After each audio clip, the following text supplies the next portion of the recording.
Agriculture, published on October 31, 2017 by James Ayre. October 31, 2017 by James Ayre. Governments across the Middle East are privately well aware of the threats that climate change, water scarcity, soil erosion, and food and energy scarcity pose to their continued existence, officials' documents obtained by INSURGE intelligence have revealed.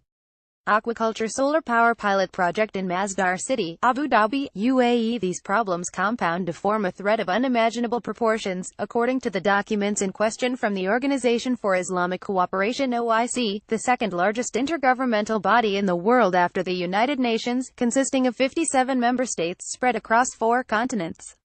The documents in question were produced by the OIC's Standing Committee on Scientific and Technological Cooperation (COMSTECH). They are essentially agendas for discussion between government ministers that were used at the OIC's inaugural Science and Technology Summit in September.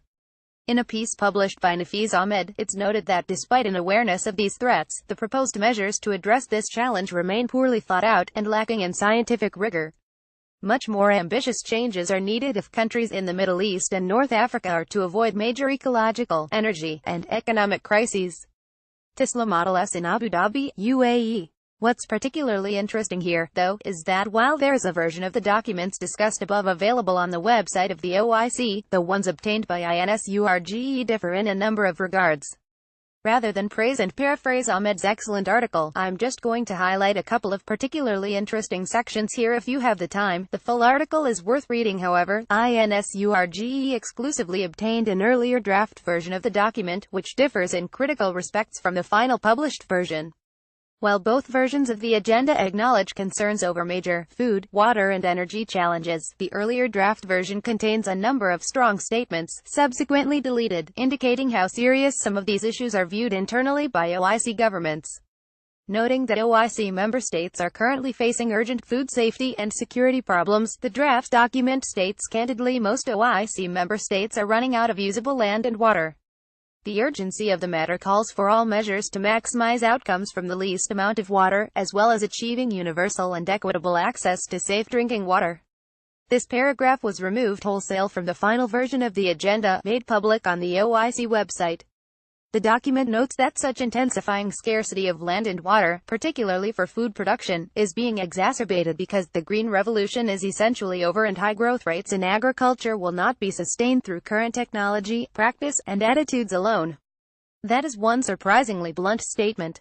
Undeniable in any real way, but good luck getting practically anyone to publicly admit as much. The reality is that the Green Revolution was really just a wholesale looting of the world's topsoil for a short-term boom in agricultural productivity and human population at the expense of practically everything else in the world, enabled through the use of mined fertilizers and novel pesticides and herbicides with a limited time period of efficacy, owing to the fast-producing and mutating nature of pest organisms and weeds. Back to the INSURGE piece, the document goes on to observe that energy consumption, along with consumption of water and land, is at unsustainable levels across OIC countries. The quality of modern human life has been and always will be completely dependent on the availability of affordable energy. There are serious concerns, however, that consumption of water, land, and fuel resources may become unsustainable at the present rates of consumption. Global energy demand is projected to double out to 2040, the document says, noting that emerging economies will be responsible for 90% of growth in energy demand caused by rising populations and a fast-growing middle class. The document further warns that efforts to diversify primary resources will be affected not only by national policies but also by global price fluctuations and geopolitics or competition for resources. That would mean resource wars, and the accompanying volatility of international markets and trade, in other words. Continuing, while the document contains some welcome acknowledgement of climate change, differences between the draft and final versions suggest that the gravity of concerns are being downplayed. The document observes that climate change is of particular concern for OIC member states lying in climate-sensitive regions which are already aggravated by desertification, drought, degradation of land and water, especially the marine environment and fisheries therein.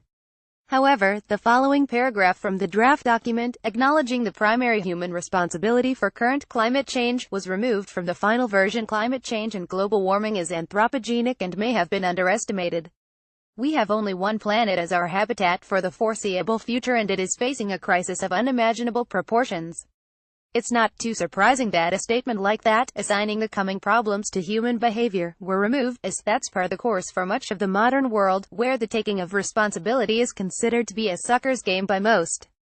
Image by Solar Impulse. As regards the mediocre solutions mentioned at the start of the article, it's worth noting that the official document signed off on by OIC member states in September predicts that fossil fuels will still possess a 60 to 65% share in the primary energy mix of most member states in 2040. That's a prediction that's pretty hard to take seriously. The accompanying comments that renewables are unable to provide supposedly necessary baseload electricity generation, and that such ability can only be provided by nuclear or by fossil fuels, adds to this impression. As does the renewables target put forward in the document of only 10% by 2025, and the unrealistic pro-nuclear hype present in many parts. So, how to take all of this business as usual for as long as possible seems to be the plan, putting the OIC members in line with much of the rest of world PR aside. I'll note, though, that the documents do include some parts which I like: strong language supporting the recycling of urban wastewater, reduced water use in agriculture, the implementation of independent energy systems for small communities, the increasing use of geothermal, and the further development of solar PV, battery technologies, and molten salt storage, amongst other things. It's just that is nowhere near enough to avoid any of the fast approaching and/or growing problems discussed above. Related, the UAE has become a clean tech hub, because leadership Cleantechnica exclusive global EVRT launching longest electric vehicle road trip in Middle East from World Future Energy Summit 2018. Check out our new 93-page EV report based on over 2,000 surveys collected from EV drivers in 49 of 50 U.S. states, 26 European countries, and 9 Canadian provinces. Tags: energy scarcity, food scarcity, insure intelligence, Middle East, Nafiz Ahmed, OIC, peak oil, water scarcity.